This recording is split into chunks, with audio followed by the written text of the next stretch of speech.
the ShowRatings.tv Pilot Roundtable, a Southgate Media Group podcast. I'm Kyle Tremblay. And I'm Olivia Richards. And we're from ShowRatings.tv, where you can rate and review all your favorite TV shows, including the new series we're talking about today, Mulaney. According to Fox's website, from Emmy Award-winning writer and comedian John Mulaney, comes Mulaney, a multi-camera ensemble comedy series about a rising stand-up comic trying to take his career to the next level, and the friends and mentors who lift him up, hold him back, and push him around. Olivia, I've already laughed more in this intro than I did during the entire pilot. That is accurate. I was just sitting there. I was about to say, we didn't want to give anyone false hope about how funny the show actually is, because it isn't. So yeah, it was sort of like a grin and bear it, except minus the grin part. Yeah, I think there was a grin and bear it joke in this pilot. Every single one of them. Yeah, I meant literally, but you're right. Figuratively, every joke was a grin and bear it joke. Are you familiar with John Mulaney as a comedian? Yes, I am. I've watched some of his work on YouTube, and then I'm also a huge SNL fan, and I loved hearing his stories when he would do interviews about how he worked with Bill Hader to develop Stefan. Yes. So the fact that he would surprise Hader with the material and wouldn't tell him when he was writing the jokes. So the times that you see Hader break character, that would actually be happening, because he had never seen the things that Mulaney would make him say on camera prior to the filming. Yes, Mulaney is the mastermind behind why Stefan breaks in every why Bill Hader breaks in every Stefan segment, and he co-writes it with him, and then he changes it at the last minute. And it's I think New in Town, Mulaney's most recent special, is one of my favorite comedy specials of the last 5 years. I love that stand-up. I think he's one of the best stand-ups working right now. I think he's a great writer. What happened here? This show was just if Seinfeld just sucked. That's perfect. If Seinfeld sucked, Mulaney, Fox Tuesdays. Can I just rewrite that as the entire premise? I think that little piece of that little joke you just wrote is funnier than anything on this show. You couldn't be a writer for Mulaney. You're too good for it already. Oh, thank God. Yeah. I mean, just what happened? I mean, there's I want to compare and contrast here, because we've really got to get into how this went wrong. Every way. The answer is every way, but we want a little more detail than that, because we talked about Bad Judge, which is another pilot that just made me say why. Why does this exist? But with Bad Judge, it's the premise. It's why here's an idea. Networks putting bad and then any profession is not going to work. That is a bad idea from the start. It will not. Bad teacher, bad judge, they're all going to be terrible. It's a horrible idea. Giving John Mulaney his own sitcom is not a horrible idea on paper. He's one of the great stand-ups right now. He's popular. He's just off SNL. He's got a lot of momentum. It makes all the sense in the world to have a comedy pilot with John Mulaney, Nassim Pedrad, Elliot Gould, and Martin Short. And with Lorne Michaels as the executive producer. That makes a lot of sense. Why is this show so bad? Why? Honestly, I think I've got it down. Okay, I think it was the format. Honestly, I hated the laugh track. I hated that it was filmed in front of a live studio audience. I think if he had gone the route of maybe formatting it like Louis C.K.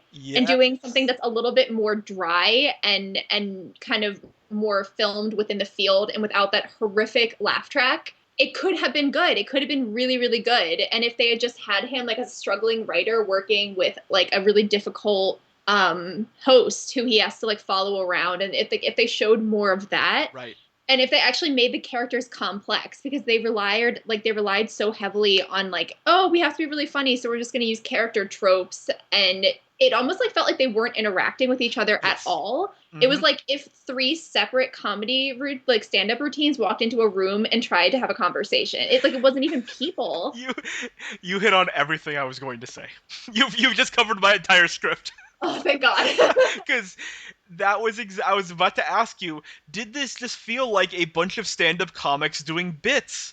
Because it didn't even feel like a show to me. It felt There was like no cohesion at yeah, all. it felt like okay, Nassim Pedrad wrote a bit, she's gonna do that bit, and D.L. Hughley wrote a bit, he's gonna do that bit, and John Mulaney wrote a bit, and he's gonna do that, and they just took turns, and like you called them characters earlier, I don't even know if they are characters.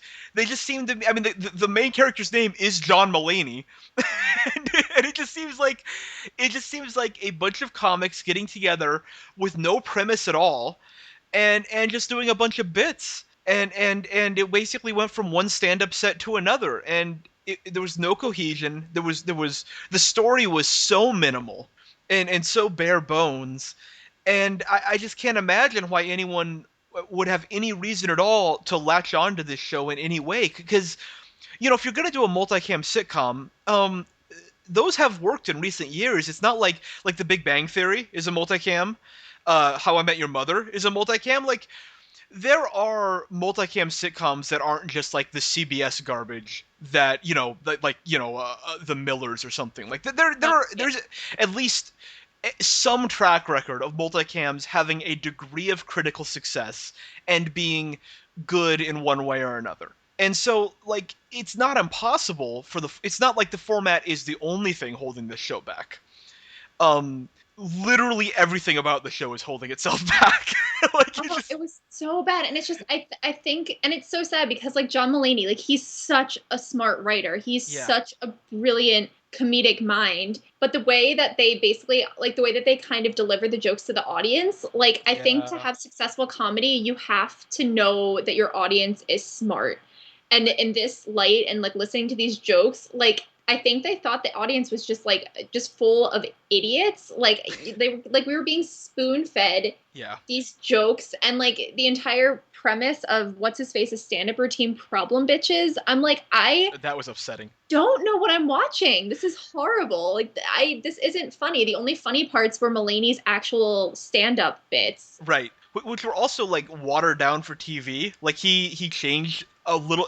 First of all, they were all in his previous specials. So I imagine the only people who watch the show are fans of John Mulaney, and they had already seen all those bits. So, there's only a degree of success there. But yeah, it just and also like the story of this episode was him acting out bits that he did on his previous specials. And what you realize is the reason stand-up comedians are funny is the way they deliver material. And that's all lost when that material is acted out on screen. And John Mulaney, the storyteller, as we're finding out, is a lot more funny than John Mulaney, the actor. And I think that that's a major problem for this show because he is acting out his stories rather than telling them. And I think he's a lot more convincing when he's telling the story on stage than when he's acting it out here. I found just it really pained and labored.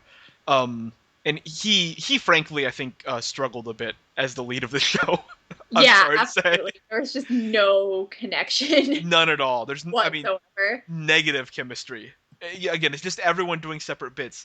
I wanted to go a little bit deeper into something you said.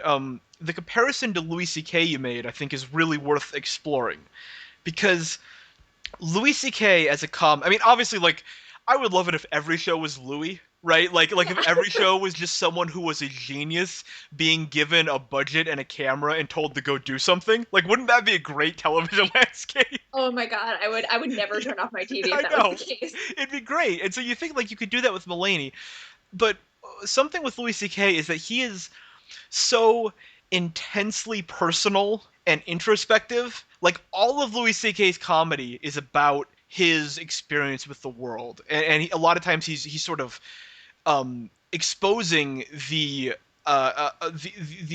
hypocrisies of how we see the world and how we interact with the world through his own experience. Mulaney is the opposite of that. Mulaney is a very impersonal comic. His stories, even though he tells stories about his life, they're always like looking back on the stories. You're never in Mulaney's head in his comedy, and I'm wondering if that's what led him to do the multicam thing, and maybe why he couldn't do a Louis C.K. thing because he doesn't. You never feel like you're Mulaney's friend. Like he's a performer always. Like his stage presence is as a performer, whereas Louis C.K.'s stage presence is almost as like a psychiatrist.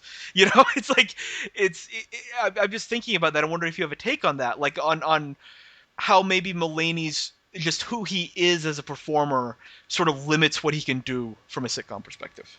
I could definitely see that. And like, I think as a comedian, I think that logical next step is to go into acting and to be on like a new show. So you see it time and time again with like Louis C.K. You see it with Sarah Silverman. You see it just throughout the entire platform of comedians making that transition fairly successfully into acting and writing for film and television. But this, I think, from based off of what you just said, as him being fairly impersonal, and it's like he is a great storyteller, but he has his format for doing it, and I don't think that style necessarily translates to television and to acting it out. I think it is kind of limited to the stage and to him talking to a crowd of people.